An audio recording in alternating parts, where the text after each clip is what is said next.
नमस्कार, स्वागत है आप सबका हमारे यूट्यूब चैनल में। आइए जानते हैं द केरला स्टोरी में बागेश्वर धाम वाले बाबा ने कह दी बड़ी बात। जया किशोरी ने भी रखी अपने फिल्म पर विचार। कथावाचिका जया किशोरी ने सुदीप्तो सेन का द्वारा निर्देशित फिल्म द केरला स्टोरी पर जो कहा उसे लेकर सुर्खियां बनी हुई है। यह फिल्म बॉक्स ऑफिस पर अच्छी कमाई कर रही है। 30 करोड़ के बजट से बनी फिल्म ने लाखों लोगों के जहन पर छाप छोड़ दी है। अब फिल्म में दिखाई गई कहानी को लेकर सोच विचार लोग कर रहे हैं। हालांकि दूसरी तरफ फिल्म को लेकर विवादित इतना बढ़ गया है कि कुछ राज्यों ने इसकी सुरक्षा के नजरिए से प्रदेश में फिल्म को प्रतिबंधित कर दिया है।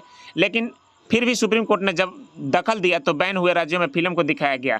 कई लोगों इस फिल्म पर प्रोपेगेंडा भी बता रहे हैं। इस फिल्म को लेकर बाबा बागेश्वर ने भी कह दी बड़ी बात। फिल्म को लेकर फिलहाल बयान भी दिए जा रहे हैं। इसमें जया किशोरी और बागेश्वर धाम के पंडित श्री धीरेन्द्र कृष्ण शास्त्री के नाम भी शामिल है।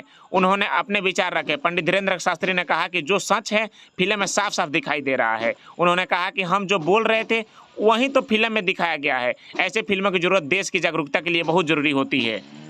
बाबा बागेश्वर ने हिंदू राष्ट्र को लेकर के भी अपना बयान दिया था। उन्होंने कहा था कि सनातनी होने के कारण मुझे इस पर पूरा खुशी होती है कि भारत हिंदू राष्ट्र बने, पर यह काम सरकार का है। उन्होंने कहा कि अगर संविधान के दायरे में रहते हुए हिंदू राष्ट्र मिलता है तो हमें खुशी होगी। ऐसे ही खबर जानने के लिए हमारे यूट्यूब चैनल को सब्सक्राइब करें। अगर बागेश्वर से आप प्यार करते हैं हमारे यूट्यूब चैनल को सब्सक्राइब कर देंगे।